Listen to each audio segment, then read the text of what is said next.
Is he microwaving eggnog? We are live. Guy Talk is live for the first time with Meatball, Steve Smith, and if Charles ever gets back, I'm here. Here you go. There we go. What's going on? We're gonna do a shot. That's our tradition. We do a shot, and that's the start of the guy. Once we do the shot, we start Guy Talk.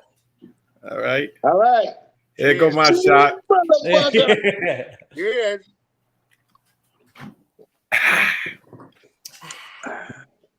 Yo, I'm trying something different. I usually drink Honey Jack.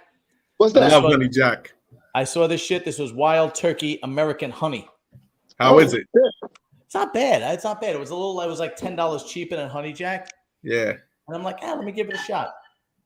And it's not bad. Have you ever tried that the Jack Daniel's apple? Yes. Yeah, the cider apple. Yeah, that's pretty good. Oh, I never had that. Yeah, my wife brought that home one time. Yeah. Yeah. I'm trying to be. Go ahead. No, I was going to say, all right, so we're going to do something a little different. We usually don't keep it controversial, but we're going to talk about a little bit of a controversial topic that's been going on. We usually keep it to funny shit and girls and funny shit and stupid shit. So, but this time we're going to change it up and we're going to do it. This is going to be the blue collar opinion of what's happening with Joe Rogan and the CNN controversy. And then part 2, we're going to talk about girls and funny shit. Yeah. All right. So let me just bring everybody up to speed with the Joe Rogan thing, right?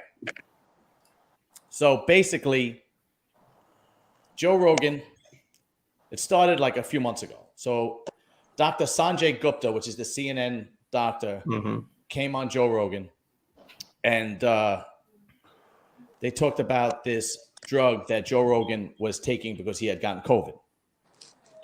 And CNN was saying that it was a horse dewormer. It was a veterinary drug, that it wasn't for COVID patients.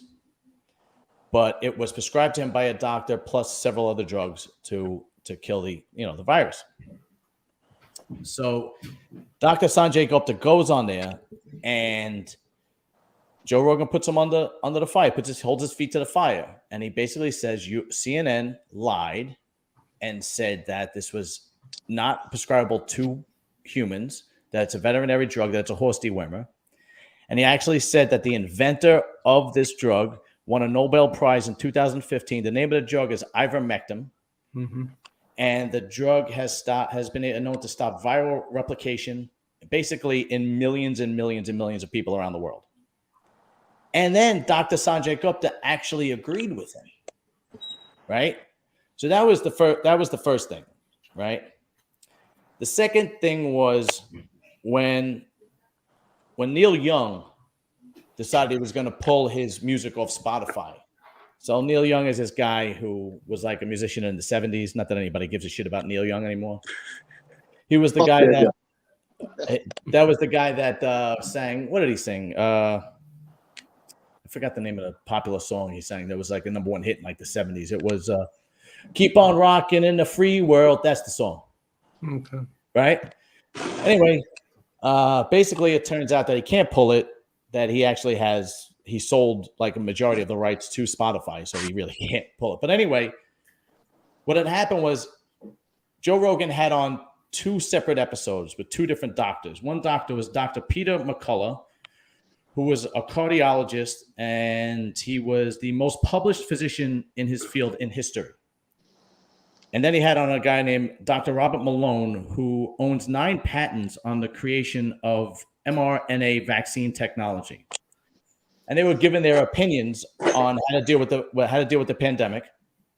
And apparently it goes against the mainstream media's opinion on how to deal with it. So Neil Young says that Joe Rogan is spreading false information when it comes to the virus. And basically, he didn't have on assholes. He had on 2 experts that gave their opinion. And then CNN just started going after him and trying to cancel him. And when that really wasn't working, what they did was they tried to basically cancel him by pulling up how many times he used the N-word in the past. So they put together this compilation of him using the N-word over a span of 14 years. I think it was like 10 times or whatever it was. But basically, he used the N-word in discussing the N-word and when it should be used, when it shouldn't be used, when to use it, when not, when you can use it, when you can't, who can use it, who can't use it, so on and so forth. And instead of saying the N-word, he actually said the word. And then he actually apologized for it, right? And that's basically the controversy that's surrounding Joe Rogan. He apologized for using the N-word. He did a whole thing on describing what he actually does as opposed to who he has on and so on and so forth, describing that the people he had on and that it wasn't really his opinion, but it was the expertise opinion that he had on. And in the last week or week and a half, whatever, they've been really trying to cancel him. And it's not working. And basically, every other platform was hoping that he would get canceled because they were trying to pick him up. Because they were hoping Spotify would cancel him because there's a platform called Rumble that already offered him $100 million to come over to Rumble, right? Because let's face it, he is basically the biggest podcast in the world. He is. I mean, there's not even a close second. He's the biggest podcast in the world. That's basically the controversy. I don't think it's very controversial personally. I think my opinion is that CNN is a dying medium. Mainstream media is a dying medium, and they're taking shots at Rogan because more people watch Rogan and get their information from him than going to CNN. That seems to be my opinion. Does anybody watch mainstream news anymore? Like, do you come home and put the news on anymore like my parents used to in the 80s? Nope. All the time. Not mainstream, just regular local news.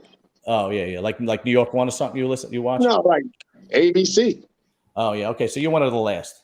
Yeah. What about you, Charles? I don't really watch too much of anything on TV except sports. And yeah, exactly. Yeah, but like I have like a news app that sends you like updates and headlines. Right. It actually does it from all over the country. Mm-hmm. And so it just sources news from whoever. It's not like, it could send you a New York Post article. It could send you a Daily Mail article. It could send you a Daily News. It's just really like just sending you news about anything happening from any source. It's not conservative. It's not liberal. It's just I got one of those apps. Yeah, I got one of those apps too. Yeah. What about you, Meatball? How do you get your news now? Because I don't watch CNN. I don't watch CNN. I don't watch Fox. I don't watch any of that. I go on a podcast. I stopped a couple of years back because I saw where it was going, but I do get alerts if a cop was shot or something happened or local news, eyewitness news. I'll get an alert. I don't watch them no more. It's just all around depressing, and you're standing there going, "Who's believing what they're saying?" Because right now with the media, even a Citizens app. I would get so-and-so, this happened a mile from my house. And then next thing I know, I'll get something on like the Facebook links for these news. I'm like, no, I saw the video and everything. What are you coming out with this stuff? Right. I just gave up. Honestly, I gave up on the news a long time ago. I think the large majority of people are, and the younger generation come up doesn't watch mainstream news anymore. That's not the case. So that's my opinion. I think what's happening personally, my opinion is I think that Joe Rogan is making a hell of a lot more noise and a hell of a lot more gusto or whatever you want to call it. He's making a hell of a lot more gains than things like CNN and Fox and ABC and NBC with literally a quarter of the cost. It's him, a guy that edits his stuff, and then he brings on his guests. And then on top of that, if he does get something wrong and somebody points it out, he actually goes back and corrects himself. I've seen it. There was a video where Chris Cuomo was working out with a 100-pound dumbbell, and Joe Rogan said, "Oh no, that's real," and people were commenting, "That's not real. That's not real." So Joe Rogan contacts a strongman that he had on his show and basically says, and the strongman says, no, that's not real. And he basically pointed out how you could tell. And Joe Rogan goes, oh, okay, well, I guess I was wrong. It's not real, apparently. So where mainstream media, when they get something wrong, they just fucking go right past it.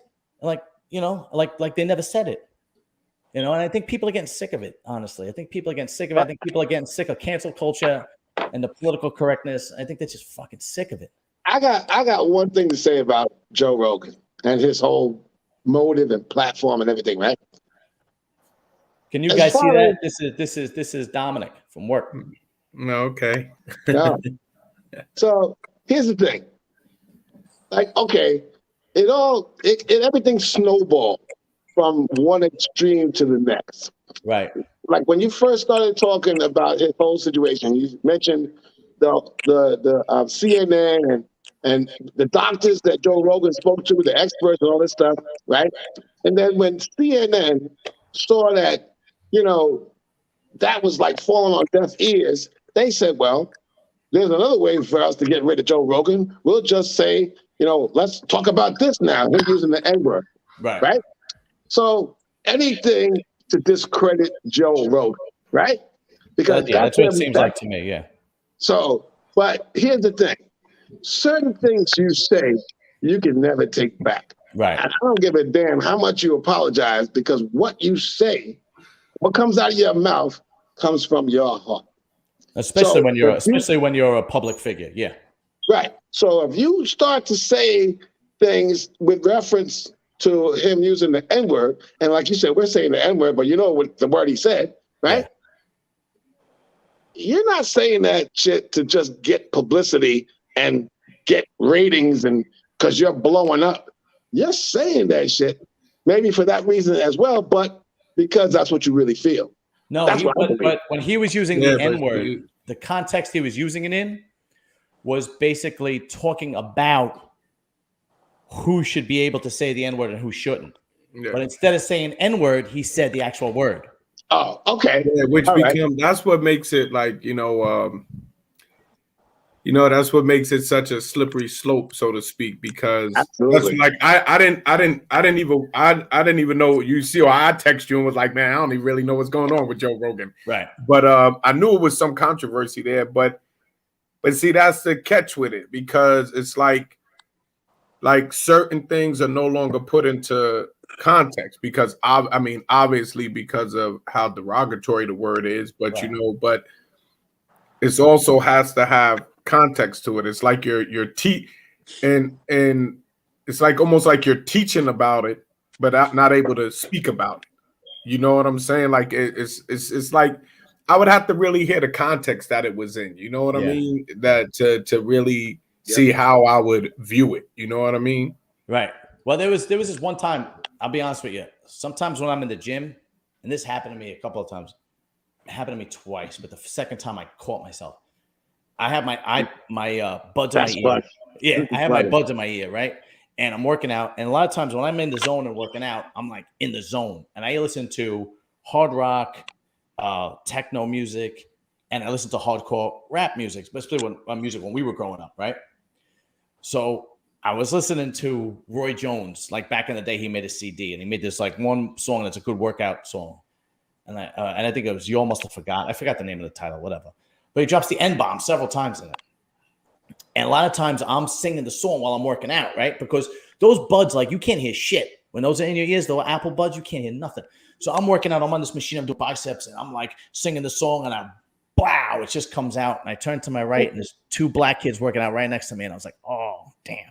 So I took my earbuds out and I said to the kid, yo, that was the lyrics to the song, man. I apologize. And he goes, don't worry about it. No big deal. And then there was another time where I almost dropped the N-bomb. I caught myself, and it was the same scenario. I was in the gym, into it, listening to, late 90s, early 2000s hardcore rap. And I almost dropped the N-bomb. And the guy behind me, Charles, he was bigger than you. This guy was a monster. He must have been 6'3", 6'4", 250, 260. And I was like, oh, thank God. So, I mean, it's completely. But it's context. You see what I'm saying? It's context. You. That's that. Exactly. And then like for people like us who know you, hey, it's Frank Pepe. Versus people that like that don't know you. Frank? Yeah, what up, Francois? My man Francois. So good. Yeah, you're right. But you know what? I kind of train myself to censor that word. Just don't say it. If I have to say refer to it, I say N-word. But I ain't stopping myself from saying any other word. No other word. But you see, the difference is like how we are on this platform right now. We're talking about it. A guy like Joe Rogan or any like famous public figure who says that word, and even though he might say it with the best of intentions, thinking he's in the right content to express it, if there's really no basis to say it's okay to say it now or it's not okay. The best thing is don't say it at all. That's the first thing. That's it. Just say the N-word. Say N-word. Yeah, that's it. Right. So if you that's like, remember in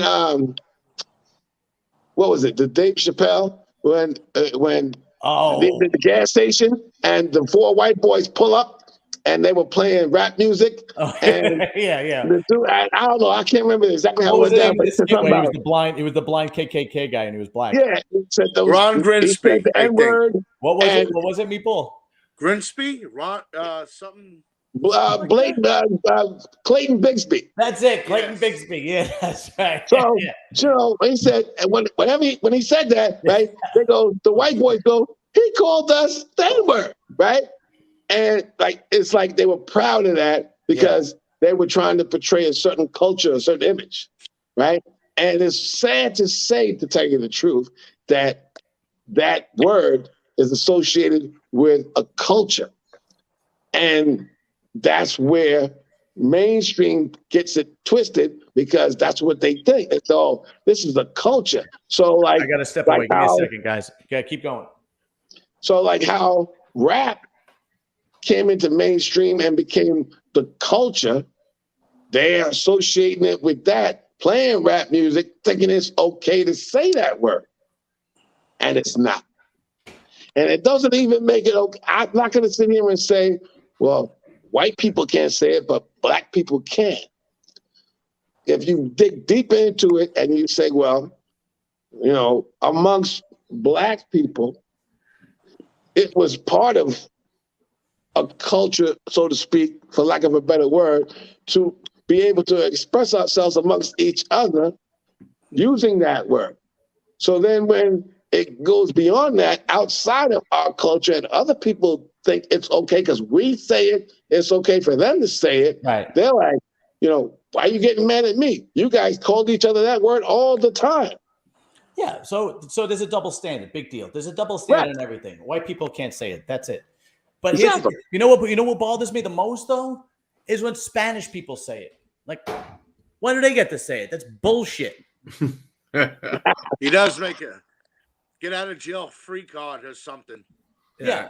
I hate, like, there was a time where there was 2 kids on my block, right? It was like the middle of the night, and I live on a quiet street, and there was these 2 kids. They must have been fighting or whatever, and they pull over in the car, and they're about to fight. It's like 2 o'clock in the morning. I wake up, and they're dropping the N-bomb left and right. I look outside, and they're Spanish, And of course, I'm thinking, hope they'll leave in a couple of minutes. Well, they did. And my fucking dog slept right through it. Hercules, what a great dog.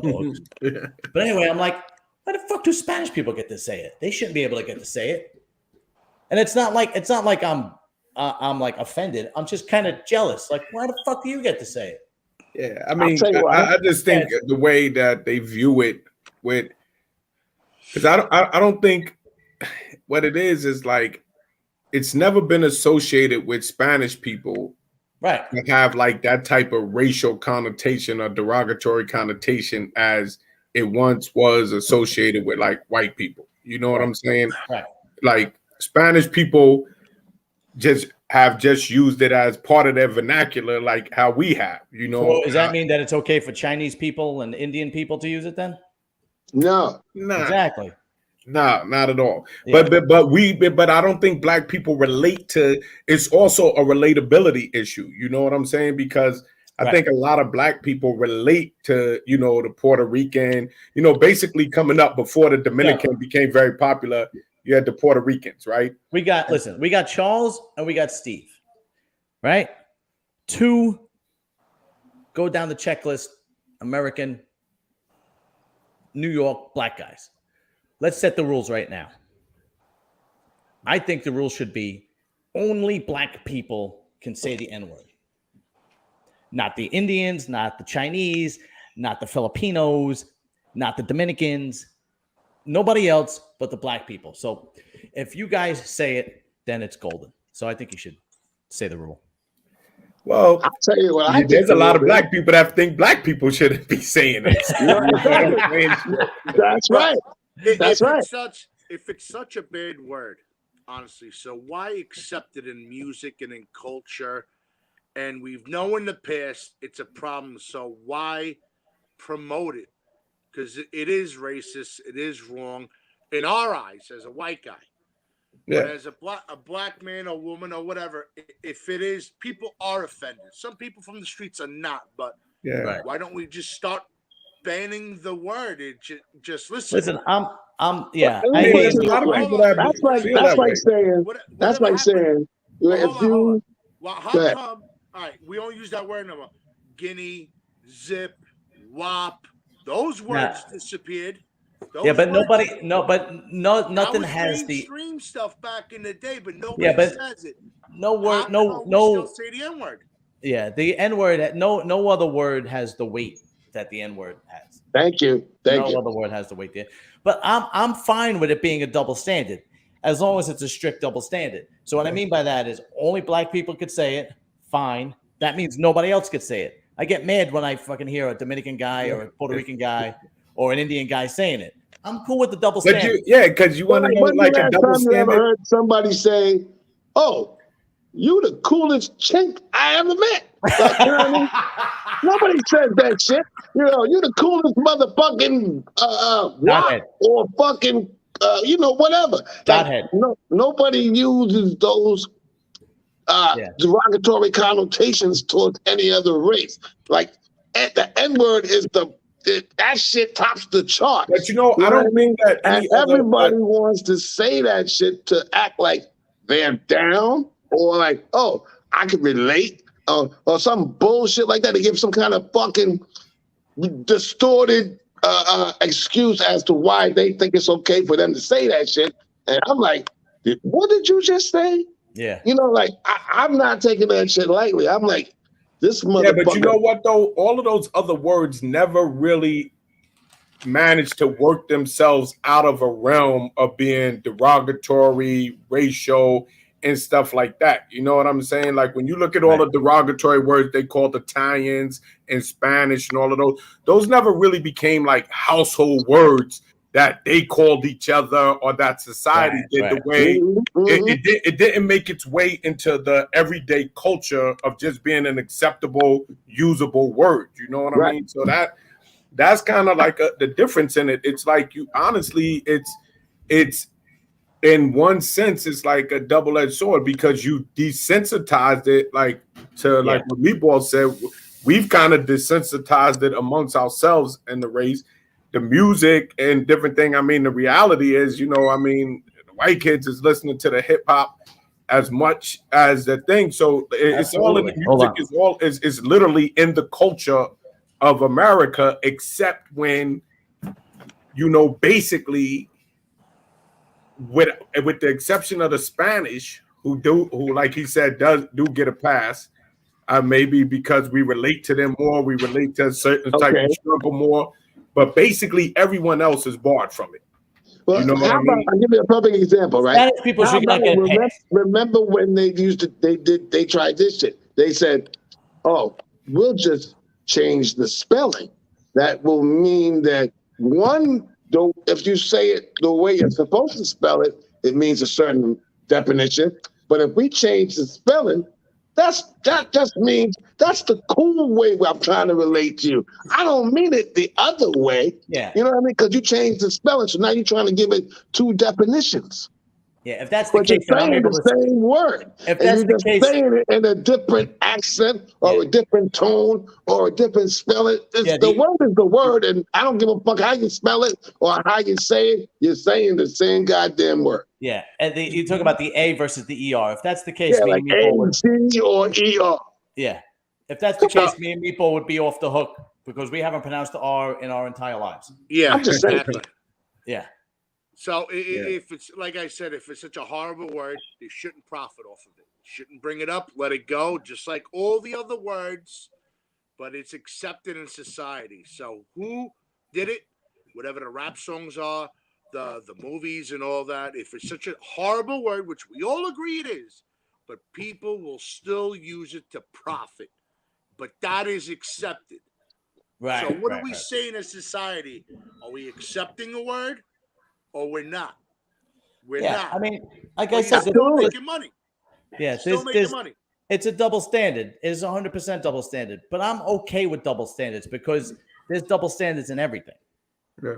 Right? I mean, but okay. So all right. Let's go back to the Joe Rogan thing. We beat the N-word thing to death. This Joe Rogan thing at CNN. That was racist. Yeah. All right. Besides my opinion, you got my opinion. I think it's ridiculous. Now here's something that might be controversial.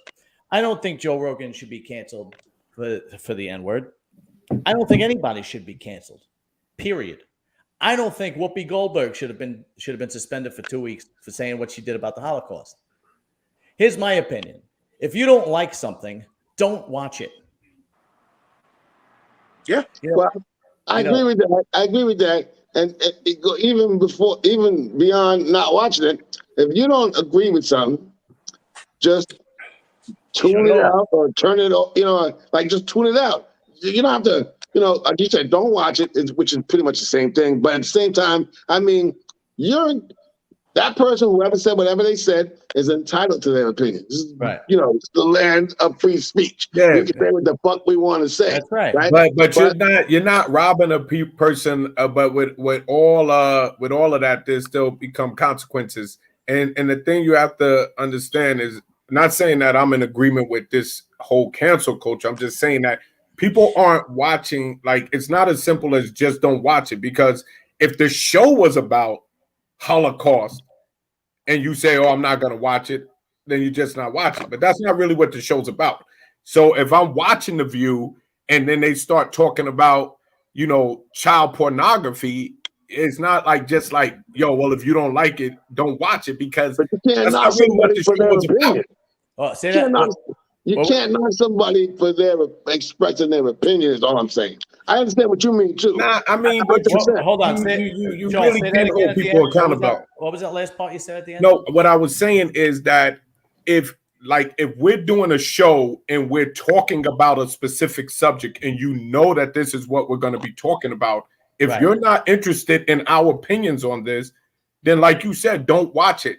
But people don't watch The View to hear about the Holocaust. Right. They're watching The View for a multitude of reasons. So if a subject matter comes up that could potentially be offensive to the viewers, you can understand. I personally, like John just said, I don't think that two things. I don't think she should have been canceled because I don't think she was wrong in what she said. And I don't think she was trying to minimize the Holocaust, nor do I think she was trying to be disrespectful to Jewish people.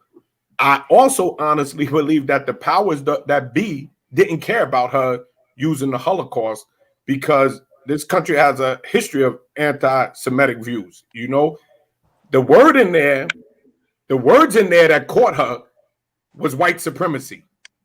Those was the words that got her suspended. They making it seem like it was about the Jews because there is a movement in this country right now to shut down any talk about white supremacy. They're trying to rewrite it out of the history books. They're trying to make legislation that doesn't allow you to teach it. They've tied it to critical race theory, which is not even really what that's about, but that's a whole nother subject. Yeah. This country has been anti-Semitic and it's viewed since way back then. Yeah. You know what I'm saying? I don't. But even if free speech is free speech, basically, if you don't like what Whoopi Goldberg, first of all, if you're taking history lessons from Whoopi Goldberg, then you're an idiot. That's the okay. The woman is a comic. If you're going to The View for your information, you're a moron. But if you don't like what somebody says, don't watch it. If you don't like what a podcast, don't listen to it. That's my opinion. Pretty much. And that is because free speech means I'm screaming about something, and at the same time, somebody else across the lane is screaming about the complete opposite thing, saying that I'm wrong, and it is accepted that we're able to say it. Exactly. That's free speech. So I don't think Whoopi Goldberg should have got suspended for 2 weeks. I don't even watch that shit. I don't watch The View. I don't watch any of that shit. And I don't think Joe Rogan should be canceled. I think it should be up to who was the guy that started Hustler magazine? Larry Flint. When Larry Flint was on trial, he said, look, if you don't like Hustler magazine, don't read it. Howard Stern back in the day said, if you don't like my show, don't listen to it. For some reason today, there is this cancel culture that is spreading like wildfire, and I really believe people are getting sick of it. And it's not just the right. There are people on the left. Bill Maher is actually coming out on his show and saying, Democrats, if you continue to push this narrative, you are going to lose. People don't want to live in a society that we have to walk on eggshells, right?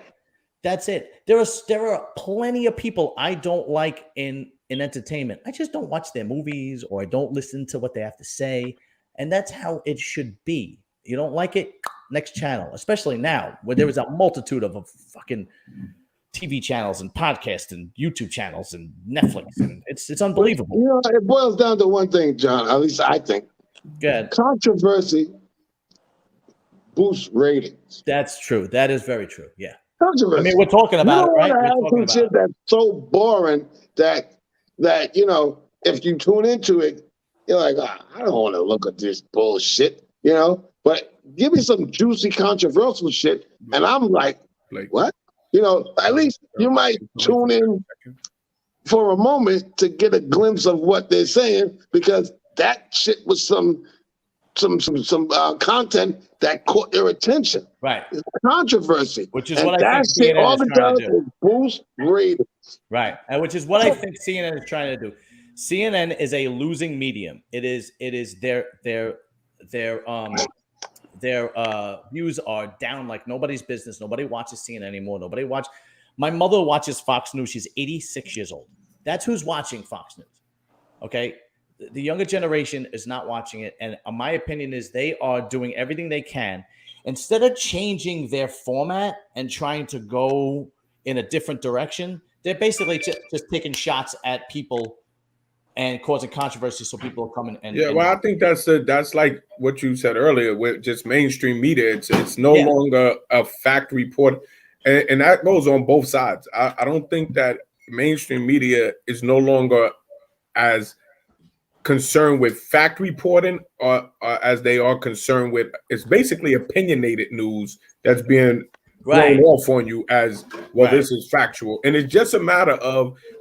Literally, it's come down to like, it's not even like you're learning something. It's just a reconfirmation of what you already believe. If I believe the Democrats are the worst, I'm going to listen to Fox. If I believe that the Republicans are the worst, I'm going to listen to CNN or MSNBC. It's like, yo, it's they're literally catering to their base. That's right, Tony and Pratt. Yeah, and it's literally just it's opinionated news being pushed on you as factual things, right? You know, headline bits, and that's the world we live in. Even in social media, it's like, oh yeah, absolutely. It's like, yo, throw a headline up there. Listen, everybody will have an emotional response to it. Listen, Charles, I ain't gonna lie right now. The reason why we're talking about this right now is because Guy Talk gets less than like 30 views a show, which is why we're talking about this shit right now, because I got to stir shit up. But anyway, I want to change the topic quickly because Charles has to leave soon. So, because it's 9:35. So we covered Joe Rogan and that controversy crap. We're pretty much all on the same page with very little difference. But the second part, which is a little bit more fun, is basically I want to get to, and this is why I had Charles on. This is why I begged Charles to come on. Meeting girls in 2022.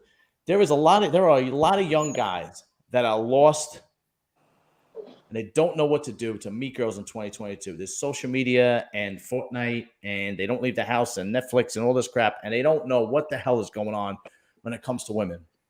And I think between the four of us, we should give our opinion, our expertise, and our advice to the young dudes out there that need to get some pussy.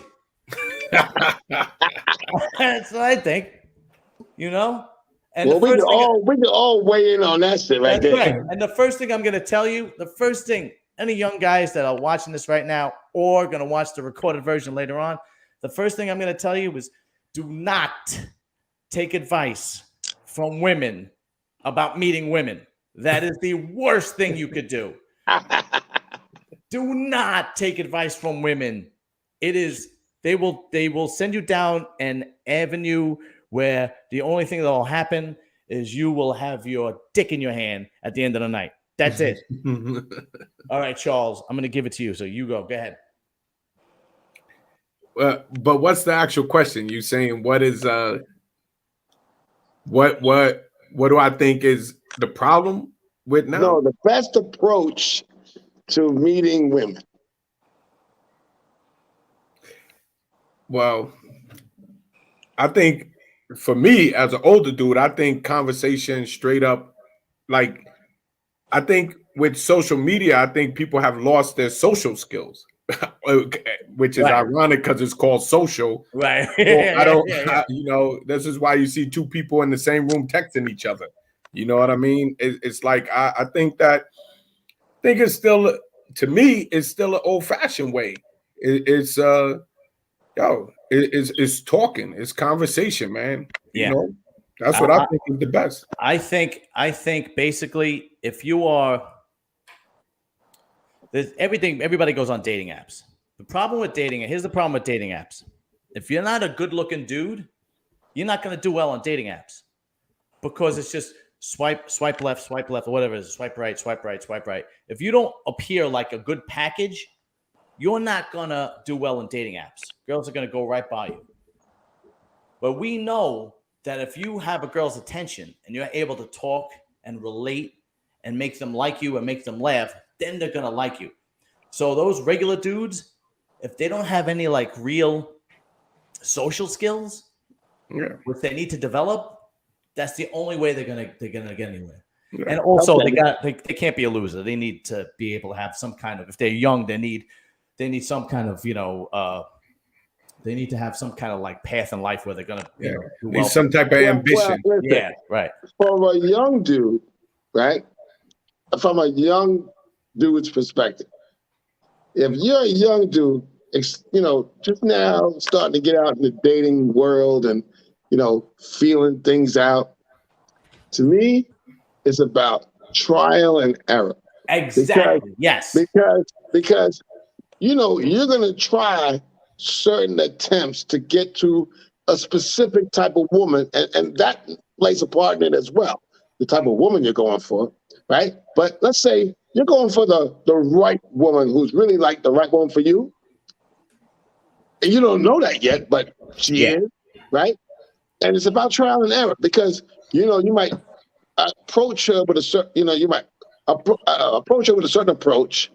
You say, well, that shit failed because, it didn't work. That kind of shit didn't work with her. You got to figure it out. You'll know what the right type of approach is to approach her with once you fail enough times to know that this ain't the right way to come at her because she ain't that type of chick. Right. Yeah. And then when you figure it out, that's when, let's just say now, you got the ball rolling, you're on the right track with this chick because you figured it out as far as how to approach her. Yeah. The next thing is you being yourself. Don't be that fake dude trying to be like, somebody you're not Because if this is the right woman for you, she's gonna know when you be yourself instead of trying to be some dude that you're not. You know what I mean? So yeah, that's what the social media has allowed. It right, and social media, it allows you to have two different personas, two but different social Right, media yeah. entities. You know what I mean? social media Me- killed that shit. Let because- Meatball weigh in. Meatball, what do you think? Let me tell you something.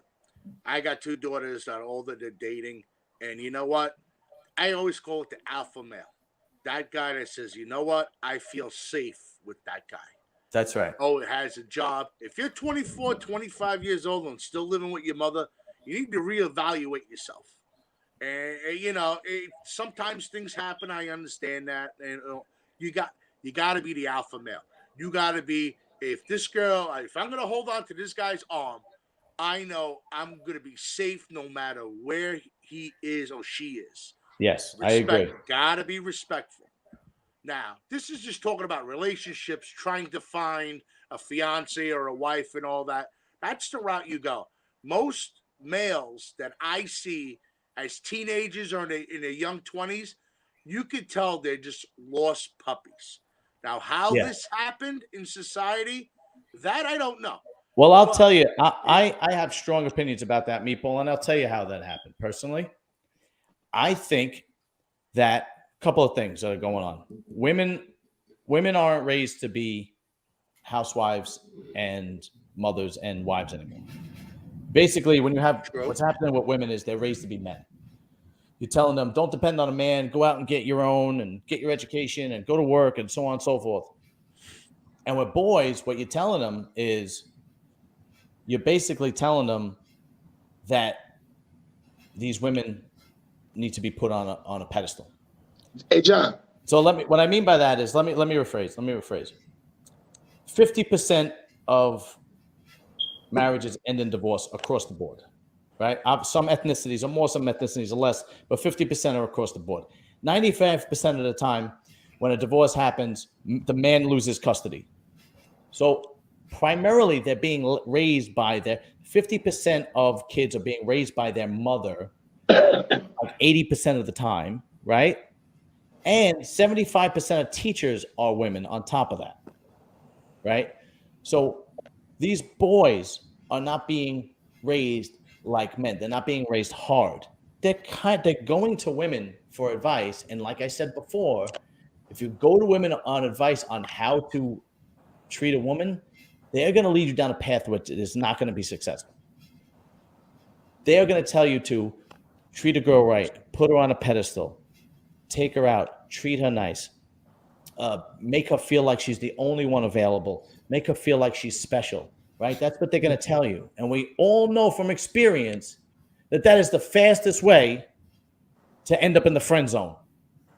Yeah. John, Sure. I just want to say one thing. I was listening to you, right?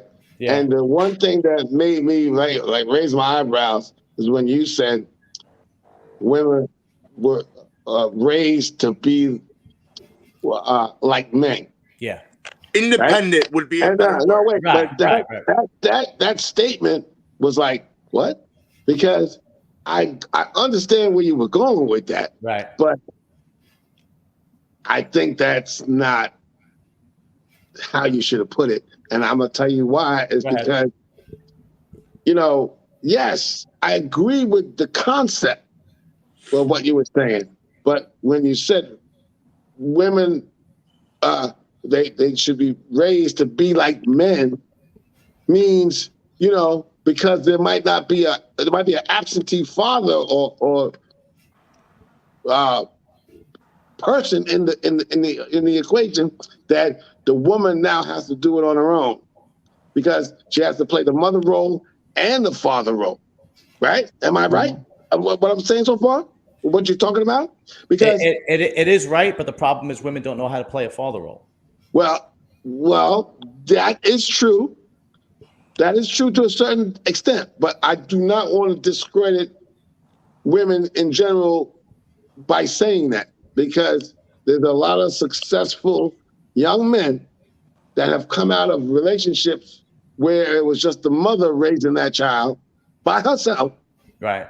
And she did exemplary job in All doing right, that. tell me. Yeah, but that's a different type of relationship Yeah, you're talking tell- about too. tell That's me- like a when mother-child you say- versus when you relationship. say- All I'm when saying you is a say a mother raising a successful type child of- by herself, When you and the say a dude, successful type of man, tell me what do you mean? Which successful type of man? Because I know where you're going with this. I'm a man that will pretty much understand the both sides, woman and If wait a minute. if a father isn't there, it is very difficult for a son I'm not saying it's not difficult, but what I'm saying is I'm not saying it's not difficult. I'm saying it can be done.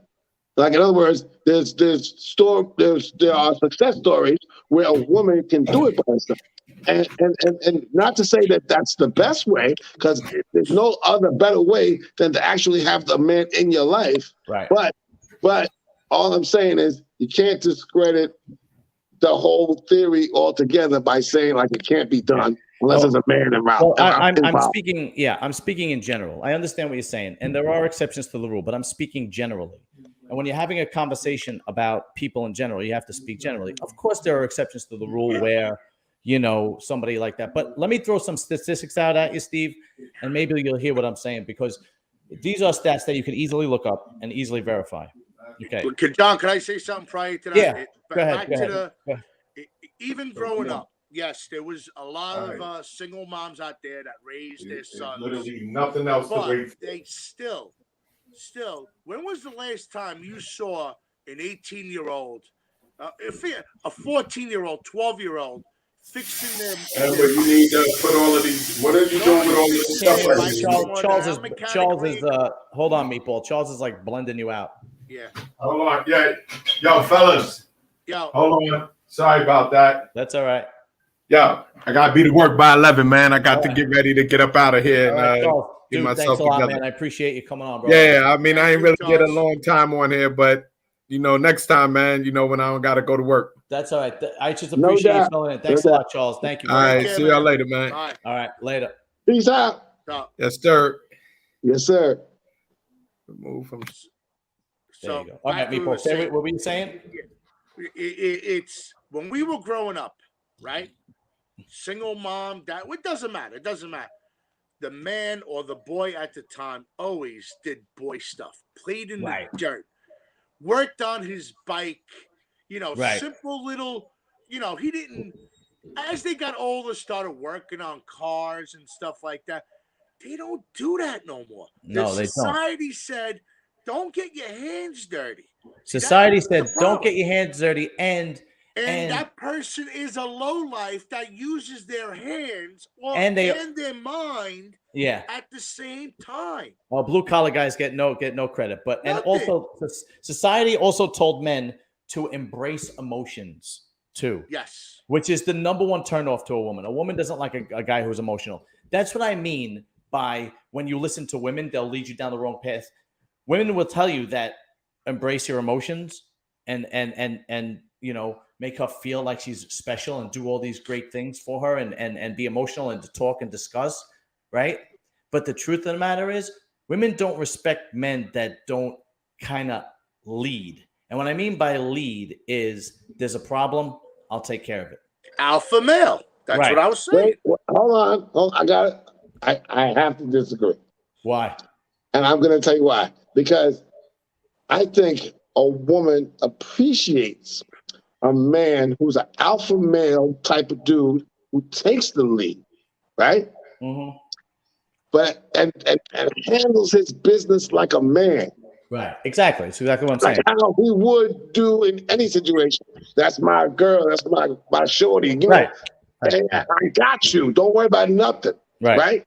But I think what is part of what makes you attracted to her is the fact that you can be that dude, but you also are not afraid to show emotion. Because well, listen, it also depends on the circumstance. You can be an emotional dude, but still be strong. Yeah, but let's not speak. Let's not. It depends on the circumstance. So if a family member dies and a guy cries at the funeral, that's one thing. But if a guy comes across a problem at work or with life and he comes home and he doesn't know how to handle it and he's bitching and moaning and crying to his wife. He's a little bitch. Exactly. Right. So there's a time and place for everything. But one of the examples that I always use when it comes to couples or families, because everybody goes through this, is when a family member dies. Right. So when a family member dies, the man should step up and put the wake, the funeral, the restaurants, the church together. That's his job as a leader. The reason why I'm using family members dying is because we could all correlate to it. And it is chaos that we all endure. Absolutely. And we all and it all happens to us. Okay. So women will grieve when a family member dies, especially a family member on her side of the family. It'll be extremely painful, as it will be painful for us. But in times of chaos, when things like that happen, when a family member dies, that is the time that you step up and you act like a man. And you go, I'll take care of this. Because, honey, sweetheart, if your mom dies, if your father dies, if your brother dies, don't worry. I'll take care of the church. I'll take care of the funeral. I'll take care of the wake. I will take care of the restaurants. I'll take care of it. That's what I mean when you should be in a leader's role and set your emotions aside and be in a leader's role. If you are in a position where you're bawling and you can't hold it together, then what good are you? No, I get that. But here's what I was going to say to you. After hearing your whole scenario, we're supposed to talk about girls. How did we get on this topic? No, but just to touch on what you said. Here's the only thing I'm going to say about that. You can't be a part-time lead man. You know what I mean? Either you the lead dude all the time, right? Or you not that dude. You know what I'm saying? You can't be like it's selective and be like, okay, now is when I'm going to step up. Yeah. But prior to that, you was on some wimpy shit. Well, that's never going to happen. If you're a bitch, you're going to be a bitch. If not, you're not. Right. You know what I mean? Right. That's it. But there's no part time to that shit. It's all the time or not. I agree. There's also like compromise, right? Like I don't care what color my wife paints the living room. Like if she tells me, I don't care what kind of patio she wants to put in the yard. If that's what you want, fine. I don't care. But it's when the major decisions, where we're going to live, what I'm going to do for a living, how I'm going to step up when chaos and problems happen. Okay. That's when you step up because you can't. There has to be compromise. And my house, both of you guys have been to my house. My house is very comfortable and lived in, and that's because that's how my wife makes it. That's her feminine role coming out. That's how she makes it. She makes it comfortable and she makes it nice and she makes it lived in. You just paid the bills and bought the house. Yeah. Right. All right. We're getting off topic. Yeah. Listen, back to the thing. The alpha male, we went deep into that. That was a little too much. Yeah. Be funny and be yourself. Yeah. And you know what? The fake clothes. I call it, if you're making $50,000 a year and you're leasing a $75,000 car, you're an asshole. You're the asshole and you're part of the problem because she thinks that you're something that you're not. Right. And when they do realize it and they go, hey, wait a minute here, you're not that guy. What do you mean you're a plumber or whatever? Plumber's good. Don't discredit the plumber. No, but what I'm saying is, if you're a plumber and you're driving an SL 500, there's a problem. Listen, if you have, like you said, Meatball, you got a $50,000 job, but now you're trying to buy a fucking $800,000 house, but you got a fucking $60,000 car. Like, where are your fucking priorities? You know what I'm saying? Right. Like get your shit straight. Like, what the fuck are you talking about? Men got to get their shit together. Men got to look like men. Men got to, and here's the thing, Meatball. Well, the one thing that I agree and disagree at the same time, you have to look presentable. It doesn't mean you have to spend $2,000 on one outfit. But if you're going to go out and you're going to meet girls and you're going to go to a bar or you're going to go to a restaurant or you're going to go out, and you have to look presentable. You have to look well kept, so on and so forth, because a good package is going to shine through a slob, no matter what, right? I mean, we grew up in the neighborhood where the guys, they dressed meticulous, right? I mean, my father was the one who taught me how to dress, and he taught me how to do the knots and so on and so forth and blah, blah, blah. You can't be a slob. You got to be presentable. Here's another tip that I'll give young men. Forget before you go any further, your father also wasn't walking around with $1,000 suit. He'd have $100 suit at the time. It doesn't matter how much what I'm saying is you could look presentable and not spend a fortune. You just need to look nice, right? Yes. Yeah, you can't be a slob. You just need to look nice. If you have the money, need to be clean, right? Yeah, if you're not getting a haircut and you smell like dead shit, I mean, there's a problem. Yo, when I met my wife, I didn't have a fucking pot to piss in or a window to throw it out of, but you would never know that by looking at me because I looked good. Yeah, you gotta. But you see, and because of that, it went on to be like, okay, well, I can see this dude is not no rich motherfucker, but at the same time, he got a good head on his shoulders, he got good morals, and he's a good-looking dude, and I like him, and this and that, the other thing. I ain't got to be dressed in no fucking $3,000 suit to impress you. I can impress you with this right here. That's it. Now, I'm not going to lie. Now that, now I'm 45 years old and I'm making well over 6 figures, and my wife has the hair salon and she's making well over 6 figures, right? And we ain't got no kids. I'm not going to lie. My last 2 suits, I got custom made. I'm not going to lie. There you go. But, ain't nothing wrong with custom made suit. You could afford that. You're not faking it. Right, exactly. Right. If I had kids, it'd be a different story. Absolutely. So what I'm going to tell young guys out there, forget nightclubs. It's very difficult to meet girls in nightclubs because if you don't have a lot of energy, because you can't converse, you can't talk, you can't socialize. You got to go someplace where you could socialize. So go shopping, go to the supermarket. Yeah. Go to the supermarket, go bowling, go to the bowling alley, go to the movie theater, go in public places where you meet regular, average, normal women. Yeah. And that's it. Go to a place where you could socialize and learn to socialize, right? I had a friend, my friend Dom, growing up, Dom Montalbano. He might actually see this because I know he watches my shit. And Dom, I know you're a good dude, but you're as dumb as a box of rocks, and you always were as dumb as a box of rocks. But this guy used to pull more pussy than I've ever seen in my life, and it was because he was sociable and he was fun to talk to, and he didn't give a shit. He was always laughing, but man, this guy couldn't count to 10. It's the God's honest truth. Go if you want to meet girls. Go do shit where you could socialize in a very calm, non-threatening atmosphere. So, like, the girls like to do the drinking and painting. That seems to be big. The axe throwing thing now is big. This might be white people shit, Steve, but I don't know what the fuck axe throwing. I'm ducking this shit. but you know what I'm talking about. Meatball, they have the axe throwing shit, right? The drinking and painting, right? And it doesn't matter if you paint a stick figure. It doesn't matter. It's all girls over there.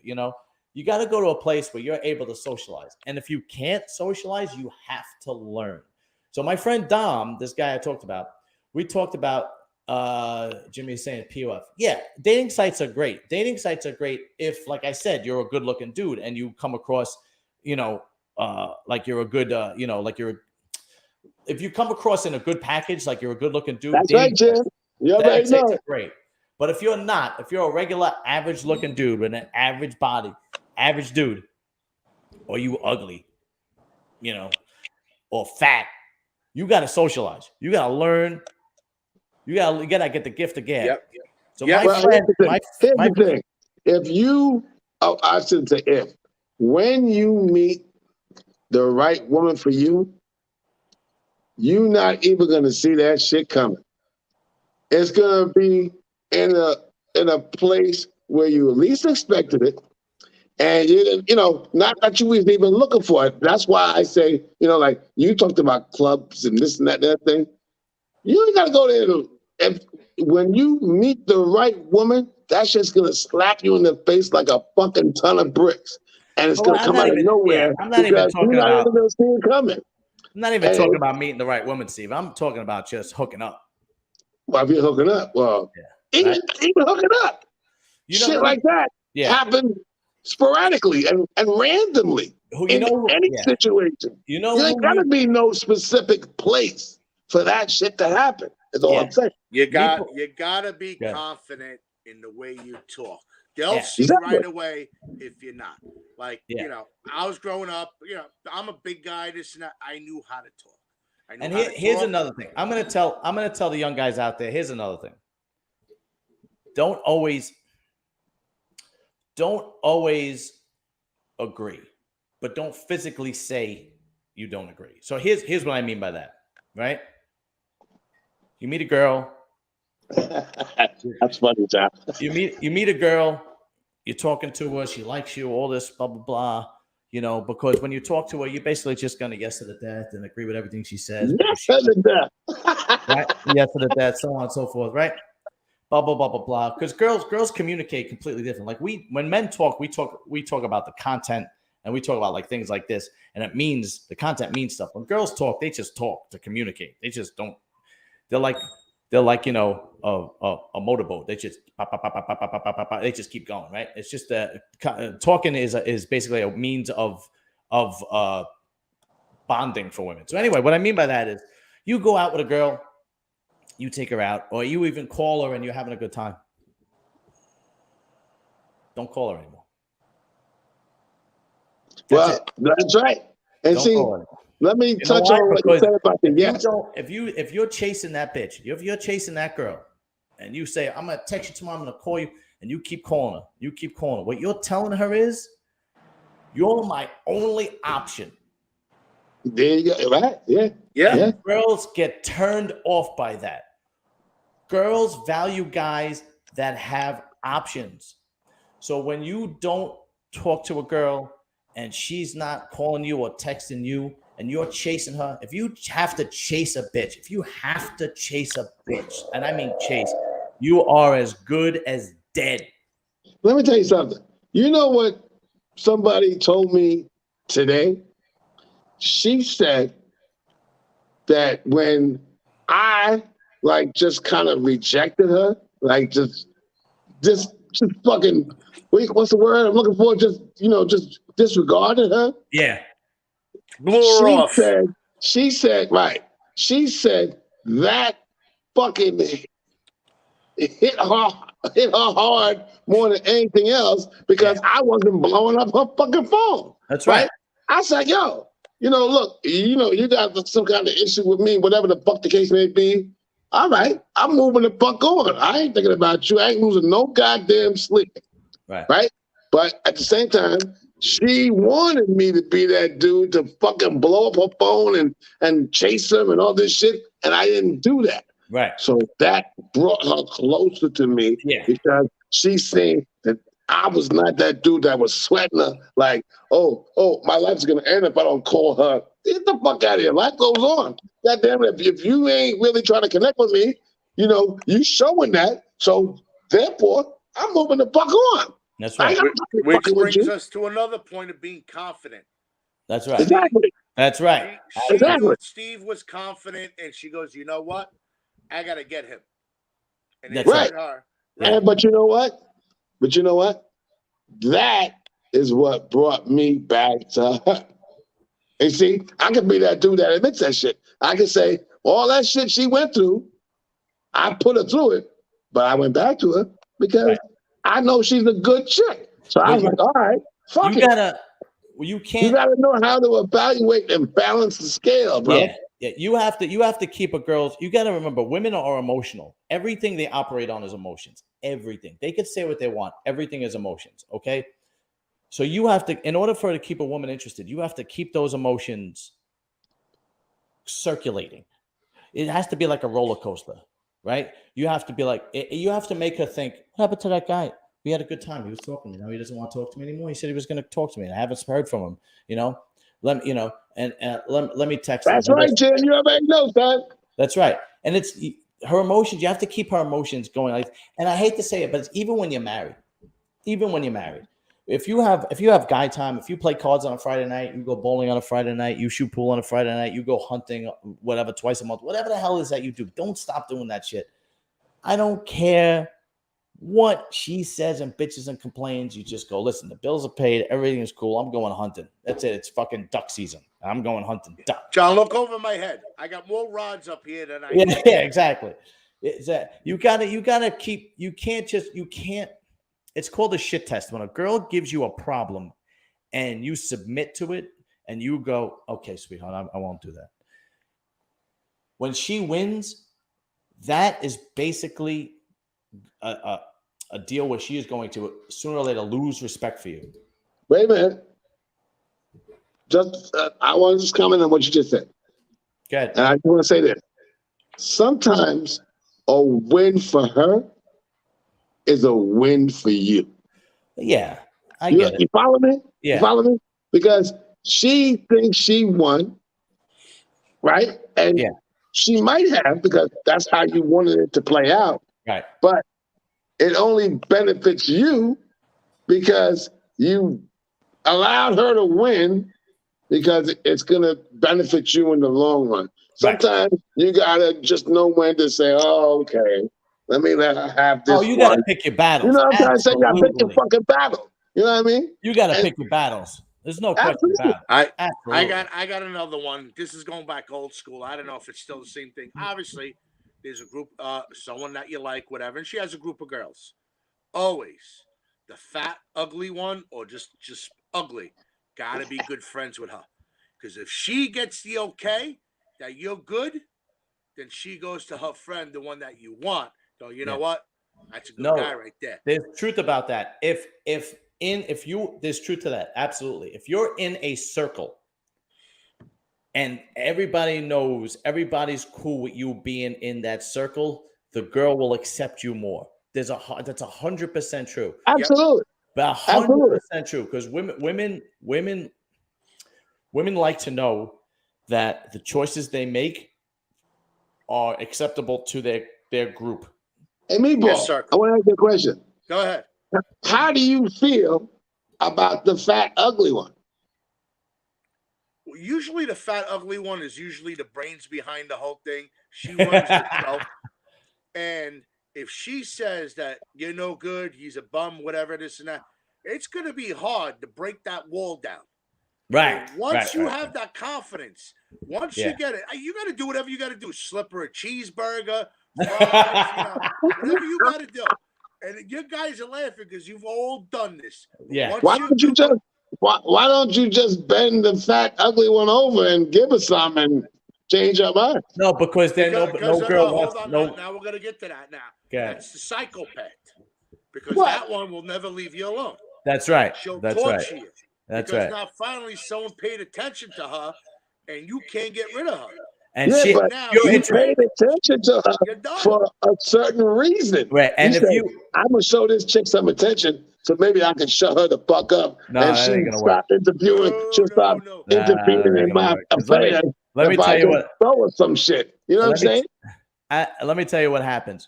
As a man who's banged plenty of fat chicks in my younger days, if there is another girl that you like in the circle, that chick will verbally destroy you behind your back. Yep. She will say that you are the biggest piece of shit and you need to stay away from that son of a bitch. He ain't shit. He's just going to go up, so on and so forth. All right. I'm going to hold on. Just in case there are women out there, like I said, they don't have to be fat or ugly. If you're in a club and you're in that circle with the purses, if she's the one that's grabbing the person you want to talk to, you're the one. Well, I gotta say one thing before we get off the topic of fat bitches. Fat women need love too. Oh, listen, there are some. Listen, I'll be the first one to say there are some women that are fat and look damn good. They're fat in the right spot. Now, there's a difference between being a slob and being thick. Do you know what I mean? But there are some women out there that are thick in the right spots, and they look. Their head's always done, the nails are always done, the feet always smell good. I have no problem with those girls. but it's That's right. It's the, That's right. it's the 600-pound life. So what are the sisters? The 2-ton The sisters? 600. What's that shit? The 600-pound something on TV. I can't. Nah. You start Nah, we're tipping not this. fucking with none of that. You'd We're start going to the club. She's driving that Toyota Corolla 4-cylinder as the engine screaming, trying to get her weight up the hill on a BQE. And you tipping the scale over 300. I'm not fucking with you. Yeah. 300, 250, 240, I'm just saying. What? Oh, shit. 600. All right, so listen. All right, so we got it down. All Be right. honest, alpha male, the Social. chick that runs the whole show. Right. Learn to be sociable. Sociable, confident. And don't make it seem as if she is the only option. You have And brothers, young brothers, get in touch with your feelings. No, do not do that. Yes. No. Get in touch with your motherfucking feelings. Bad news. But you know who you are as a person. Smith. And don't let these bitches play you because you know who you are. Fuck that. That's right. Yeah. And if you're over 21 years old, get out of your house. Yeah, that's right. Yeah. All right. Last topic. And this topic is dear to me. I feel like, and it's been my experience, that there is a shortage of big titties in the United States. How do you say that? Well, I'm getting implants. Yeah, here's the thing. The girls are not interested in big titties anymore. They all want big asses now. They all get the Brazilian butt lift. They get the implants, but they forget about the titties. And if they got implants, they're little implant titties. Remember in the 90s when every chick had big titties? That's right. Right? And if they had implants, they got giant implants because of Pam Anderson and Carmen Electra. Well, Kim Kardashian came along and changed that whole shit. And everybody wants a big ass now. And I'm here to tell you, ladies, there ain't nothing wrong with a big ass. Big ass titties that match. You need titties. There ain't nothing wrong with big titties and a big ass. That's right. But I gotta disagree with you on one thing. Go ahead. Because I like big titties and I like a nice, voluptuous, fat ass. But that shit gotta be real. Fuck that fake shit. If that shit is not real, you're not impressing me, goddamn it. Because I can go get that skinny bitch down the block and pay for her to get big titties and big ass. Because I've wanted to fuck her since childhood, and now she got big titties and big ass, and now I really want to fuck her. You know what I'm saying? But you know, if your shit ain't natural, it don't impress me. I don't give a fuck how big your titties are, how big your ass are. If it's not natural, it's not appealing to me. That's my opinion. You gotta have some meat on the bone. I'll tell you this right now. I don't care if the titties is fake. I don't care if the ass is fake. All I want to know is why isn't your fake ass bouncing on my face? That's all I want to know. I am not that person that could be selective, but like, nah, bitch. You can have one fake titty and one real titty. No, listen, John, let's be real, John. Yeah, if you saw a chick that had some nice big titties that were real, and you said, "Ooh, damn, those titties are delicious." But then you see another chick, they got bigger titties and they're fake. You going after that bigger fake titty bitch because she got her titties are bigger. And just let's keep it real, keep it buck. You know, you like big titties. That's it. So, I like a big ass too. What I'm saying is, girls are concentrating more on their ass than anything else. Well, yeah, but you see, like you know that whole Brazilian butt lift shit, right? You ever see, like I don't know, maybe you do, you don't, but you see videos of bitches that got that Brazilian butt lift. And you could like kind of see that you could tell a bitch that got a butt lift that ain't real as opposed to a chick that just got a nice, fat, voluptuous ass. You put them both together, you can see the difference, right? And I'm looking at a chick that said, you know, damn, her ass is all bloated because she got that Brazilian butt lift. And yeah, she got a fat ass, but it ain't real. Then you got her standing next to a chick that got a fucking voluptuous apple bottom ass that's real. That's the chick that I'm going for because that shit is natural. That's fine with me. That's fine. But I don't care if it's real or fake. I don't. Oh, that makes a difference to me. I don't care. I don't give a shit. As a matter of fact, if You want to, if you don't have an ass or you only got a little ass and you want to get a Brazil, go right ahead. I could care less. I'm not selective about cosmetics. I am. I don't care. I always like, tell chicks, I tell chicks, like, if I'm like trying to date you or whatever the thing, and we're talking and shit, and like I see her, what makes me attracted to her is the fact that she's the chick that when you see her profile, she don't got a lot of makeup on. It's like all natural beauty, no makeup. Yeah. Maybe a little lipstick. That's it, right? I was always love into that natural. I love that because I that like shit is dirty, natural I like beauty. dirty That bitches. means when I wake up next to you the next day, you're gonna look how you look right now. You ain't gonna look like a whole different chick if I meet you the night before and you got all kinds of eyelashes and all kinds of shit on, and then I'm drunk and you look good that night. But then when I wake up to you the next morning, you look like Godzilla. I'm like, oh shit. Like, what the fuck was I thinking about? Now, John, like you said, you like all that makeup stuff. You go on the internet and you see these girls, and they look absolutely gorgeous. Oh, that's gorgeous. filters. Yeah, that's nine. bullshit. No, and they take off this makeup, and they don't even look the same. Yeah, I don't. You really gonna take that chance? I like filthy women. You like that shit? I like filthy, disgusting. You just have raunchy. just raunchy. You have to disgrace your family name for generations. Your great grandfather should completely ignore the fact that you existed. Yeah. You know what? I'm a fuck your head up right now, right? I'm gonna tell you something. I'm a little drunk. You know what's really appealing to me? And this is, you say, oh yeah, you got some underlying sneaky shit going on, Steve. A fucking wholesome girl. What? Yes. Because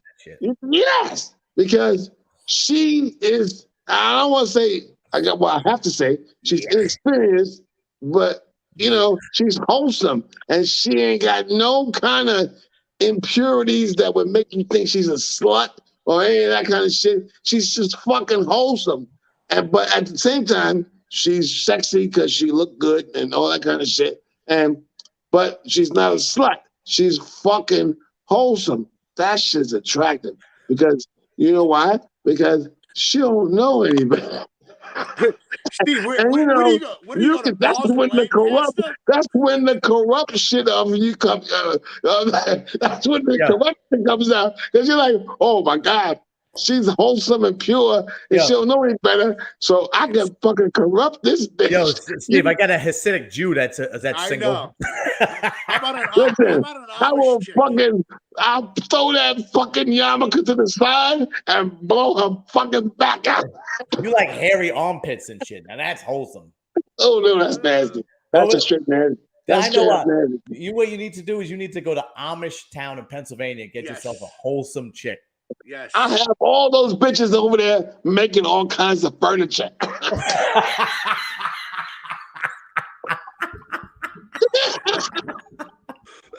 Make sure you leave a hole in this cabinet right here for me and you.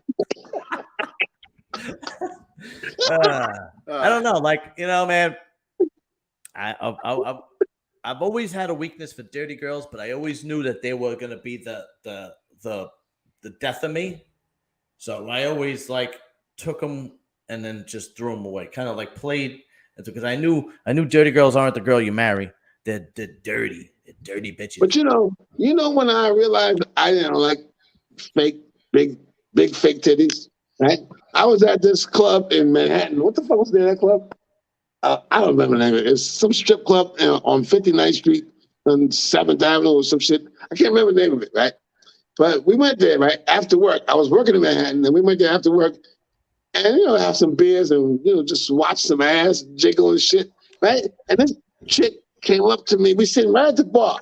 Heineken in front of me, right?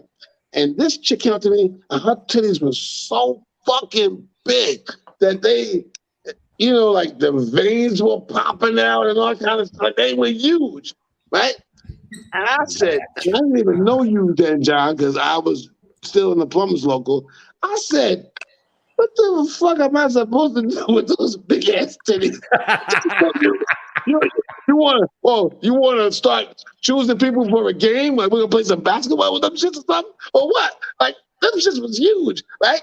And I said, oh no, that don't do that for me. I love that shit. They were so fucking big, John. I didn't know what the Real, fuck. big, fake. I don't give a shit. Just stick them shits in my face, son. Just give me a slim girl or a thick girl with some natural titties, and I'm gonna be like this. To each his own. I'm be sucking those motherfuckers till there ain't no milk left. That's me. Meatball, what about you? What do you prefer? You like fake titties, big? Me and Steve. I like natural.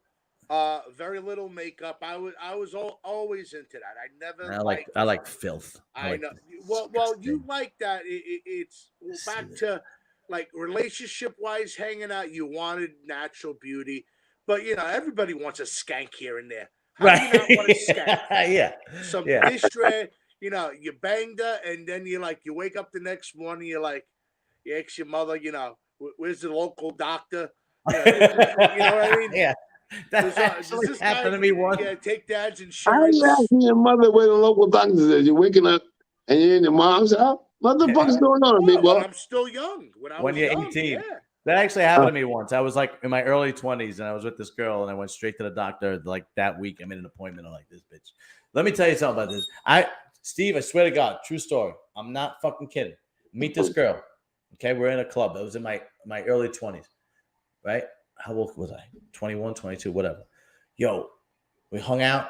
We went to the movies. Went right to a hotel. Yo, this bitch had a tattoo under her titty that said "Lucky You." What? Yeah. Yeah. And then I was like, ooh, right? And then I did my thing that night. And then the next day I was like, fuck, I got to call Dr. DeGennaro because that was the family doctor. I got to call Dr. DeGennaro and make an appointment. DeGennaro, that shit sounds real generic. That was the DeGennaro, God damn it. Dr. DeGennaro. Sound like a Highland or some shit. Yeah. All right. You guys have any last words? So what did Dr. DeGennaro say? He kind of laughed at me. He goes, you're fine. But he sent me for blood work. And then he called me. He goes, you're fine. You guys have any last words? Because I'm done. I got a last word. Go ahead. You young motherfuckers that's watching this shit, you better take note because you got the real truth from some OGs, motherfucker. Yes. And that's how we get down. That's right, son. That's right. And you better fucking believe it.